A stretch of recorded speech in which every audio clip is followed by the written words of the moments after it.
አውሮፓውያን አቆጣጠር ጁን 21 2014 ዓመተ ምህረት ኒውዮርክ በይፋ የሚታወቀው የ2014 የጂ20 አገራት መሪዎች ዓመታዊ ስብሰባ ኖቬምበር 14 እና ኖቬምበር 15 2014 በአውስትራሊያ ነበር የሚካሄደው። ነገር ግን ከላይ ያየነው አስቸኳይ መልእክት ስለተነገራቸው ዋናው የመሰብሰቢያ ጊዜ ከመድረሱ 4 ወር አስቀድሞ በተጠቀሰው ዕለት ምሽት ላይ ዋናውን ዝግ ጉባኤ አካሂደው ነበር። ጉባኤው የተካሄደው የሉሱፌል በእነሱ አገላለጽ የሳትናኤል ምክትል ዋና መቀመጫ ከተማ በሆነችው በአሜሪካ ኒውዮርክ ነበር። በዚህ ወቅት ከዋናው የሉሱፌል መንፈሳዊ መሪ ቀጥሎ ጉባኤውን የሰበሰበውና የመራው የአሜሪካው ጥቁር ፕሬዝዳንት የነበረ ሲሆን ምላሽ ሰጪው ግን እኒያ መሰሪው የቫቲካን ሊቀ ጳጳስ ነበሩ። ጉባኤውም ሙሉ ሌሊት የፈጀ ሆኗል። ወደ ታላቋ የልዑላችን ከተማ ወደ ሆነችው ወደ ኒውዮርክ እንኳን በደህና መጣችሁ ሲል ጀመረ ጥቁሩ የአሜሪካ ፕሬዝዳንት። ይህ አስቸኳይ ጉባኤ የተጠራው አስቸኳይና አስደሳች ዜናን መሰረት አድርጎ ነው። ዛሬም እንደ ሁል ጊዜው አዲስና አስደሳች ነገር ተሰጥቶናል።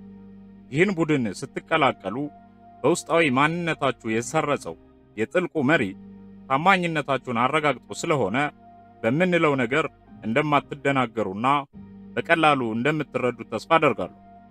አዳዲስ አባላቶቻችንን ማለት ነው። 11 ያህል ሹሞች የምታውቁትና በሚስጥር ጠብቃችሁ እንድታቆዩት የተነገራችሁ የአዲሲቷ ዓለም የአገነባብ ዘዴና ሁኔታ ነበር። አሁን ግን የመጨረሻው ጎል ሊነገራችሁ የሚገባበት ዕለት ደርሷልና ተጠርታችኋል ሲል ድንገተኛ የሆነ ከባድ የጋራ ጭብጨባ ተስተጋባ። የአሜሪካው መሪ ቀጠለ። ይህን ጥበብ የምትረዱበት ንቁ አእምሮ ያስፈልጋችኋል። ይህንንም በኃያላችን የማመስገኛ ጸሎት አሁኑኑ ትታደሉታላችሁ አለ በደስታ እየፈነደቀ። ጸሎት ጀመሩ።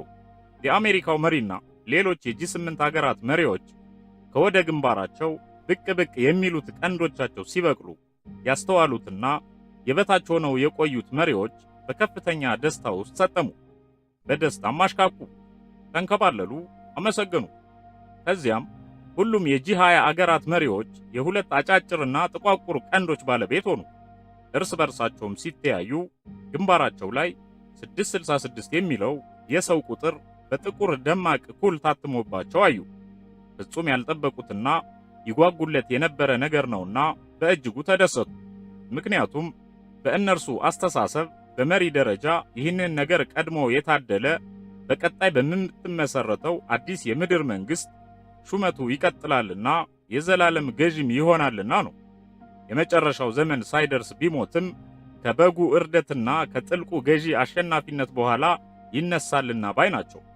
ትምህርቱም የዘላለም የምድር ሕይወትን ማስቀጠልና መቀጠል መቻል የሚል ነውና። ጸሎታዊ ምስጋናው ከተጠናቀቀ በኋላ ሁሉም ቦታቸውን ያዙና ቀጣዩን ትንታኔ በፈገግታ ደምቀው መጠባበቅ ጀመሩ። የአሜሪካው መሪ ቀጠለ። ምን ቀረ? ምንም፣ ወደ ጎላችን በነጻነት መገስገስ ብቻ። የጋለ ጭብጨባ። የልዑላችን አባላት ዓላማ አንድና አንድ ነው። እሱም የወደፊቷን አዲስ የምድር መንግስት መመስረት። አንድ ህዝብ፣ አንድ ዓለም፣ አንድ ዘላለማዊ መንፈሳዊ ገዢ፣ አንዲት ዘላለማዊ ነፍስና ሕይወት ነው። አንድና አንድ ብቻ። ሉሱፌል ዘላለማዊ የበላይ ጠባቂያችን ይሆናል። ነጻነትን አጎናጽፎ ዘላለማዊ ሕይወት ይሰጠናል። ደስታና ጥልቅ ሐሴት በእርሱ ዘንድ ብቻ ይገኛል። ጥበብም እንደዚያው። እኛ አባላቱ ደግሞ የዚህ ሁሉ ወራሽ ሆነን በሹመት አጊጠን እንኖራለን። ያ ይሆን ዘንድም የመጨረሻው መጀመሪያ ሆኖ። ለዚህም ሰፊ የቤት ሥራ አለብን። ዛሬ ለሁላችሁም ግልጽ ይደረጋል። የሰው ልጅ የተባለው ፍጡር ከመከሰቱ አስቀድሞ የኛ የነጻነት አብዮተኛ የሆነው የጨለማው ልዑል ለነጻነቱና ለነጻነታችን ሲል ራሱን አሳልፎ ሰጥቷል። ከሰው በፊት የተከሰተውና አልገዛም ባዩ አሸናፊያችን ዘመኑ እስኪደርስ ጠበቀ እንጂ አልተሸነፈም። አሁን ግን የማሸነፊያው ወቅት ደርሷል። እኛ ሁላችን ደግሞ የዚህ ልዑል ተገዢ የክብር ወታደሮቹ ነን። የሰው ልጅ ነፃ ሆኖ በፈለገው አይነት መንገድ እንዲጓዝ ያለ ሕግና ያለ ወሰን በልቅ ነጻነት መኖር አለበት ብሎ በመሟገቱ ከስፍራው የተገለለው ልዑላችን ያኔውኑ ወደኛ ወደ ምድር ሰዎች ወደ ተበዳዮቹ መጥቶ ተቀላቀለን። ችግራችንንም ሲጋራ ኖረ። ቀስ በቀስም ልቡ ለኛ እየራራ ስለሄደ ስልጣኔን አብዝቶ ሰጠን፣ ጥበብንም ገለጠልን። ሁሉንም ነገር አጎናጽፎ ከጨለማና ከመሃይምነት አወጣን፣ ነፃ ሰዎችም ሆንን። አሁን ደግሞ ተቀናቃኞቻችንን ያጠፋልን ዘንድ ከጎናችን ተሰለፈ። እኛም አነገስ ነው፣ አመለክ ነው፣ መረጥ ነው። ብቸኛው የምድርና የሰው ልጆች ነፃነት አባት ነውና ምድርና ሁለንተናዋ ተጠቅልላ በእርሱ መገዛት አለባት።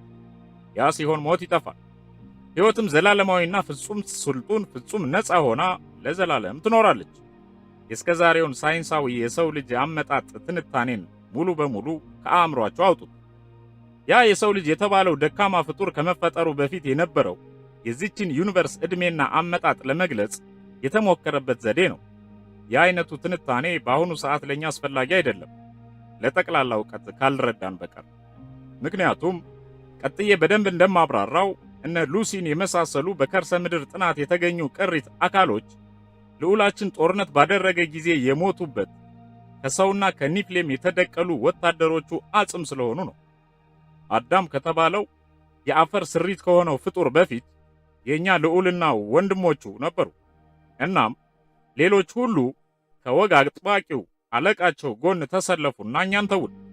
የኛ ልዑል ግን ለኛ ሲል የላዕላይ ክብሩን ጥሎ የታህታዩን ውርደት መረጠ። እንደ ዱር አውሬ ራሳችንን ሳናውቅ እንድንኖር የተፈረደብንን ያን ፍርድ ተቃውሞ የመጀመሪያው አብዮተኛ ሆነ። ስለ ፍትህ ሲልም ተዋጋቸው፣ አመጸም።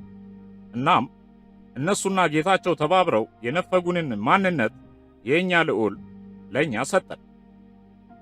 አይናችንን አብርቶ ጥበብን ገልጦ አሰልጥኖ ነፃነት አላብሶ ዛሬ ድረስ አቆየን። በዚያን ወቅት የተረዳው አልነበረምና ከብዙ መሰሎቹ ጋር ብቻውን ለኛ ሲል ተዋጋ። ሳናውቀው አወቀንና ተሟገተልን። ነገር ግን ለጊዜው ድል የተቀናቃኞች ሆነችና ከነክብሩ ወደኛ መጣ። አጋዥ ጄኔራል አልነበረው። ስለዚህም የነበሩትን ጥቂት የሰላም ወታደሮች ይዞ መከታችን ሆነ። ጦርነቱ ከላይ ጀምሮ እስከ ምድር የደረሰ ነበር። ከዚያም በቀጠሮ ተለያዩ። አሁን ቀጠሮው ደረሰ ወይም ተቃረበ።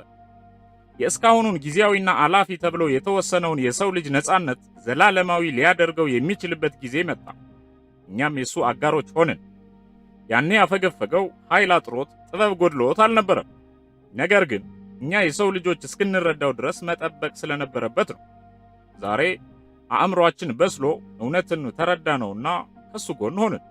በዚህም ደስ ተሰኘ። ይህ ደስታውም ዘላለማዊ ደስታ እንዲሆንለትና እንዲሆንልን ታጥቆ ተነሳ። በኢፍትሐዊነት የተወሰደብንን የሕይወት ዛፍ በእጁ ሊያስገባውና ለኛ ለባለቤቶቹ መልሶ ሊሰጠን ጥቂት ጊዜ ቀርቶታል። አሁንም የጋለ ጭብጨባ ተስተጋባ። ይህን የሕይወት ዛፍ በእጁ እስኪያስገባ ድረስ ረፍት የለውም። እኛም ያኔ የተነጠቅነውን የሕይወት ዛፍ በእጃችን እስካላስገባን ድረስ ሕልውና የለንም። ቢኖረንም ጊዜያዊ ነው። ሞትና መውጊያው በእጁ ያለው አካል ይህ የሕይወት ዛፍ በልዑላችን እንዳይወሰድ 8000 ዓመት ሙሉ ጠንክሮ እያስጠበቀው ይገኛል። የልዑላችን ልዑልም የበታች መንፈሳዊ ወታደሮቹ እኛን እንዲያገለግሉንና እንዲያሰለጥኑን ልኮ እርሱ ግን እሳተ ገሞራ ውስጥ ሆኖ ራሱን ለመጨረሻው ድል እያዘጋጀ 8000 ዓመት ሙሉ በጥልቁ ውስጥ እንዳለ ቆይቷል። ስልጣንና ኃይሉ ግን በሁላችንም ወዳጆች አእምሮ ውስጥ ሲሰራ ኖሯል። አሁንም እየሰራ ነው። ወደፊት ደግሞ ሁሉንም ለኛ ሰጥቶ ያርፋል። የኃያሉና የአብዮተኛው ልዑል ወዳጆች ሆይ እንኳን ደስ ያለን። ዘመኑ ደርሷልና ሐሴት እናደርጋለን።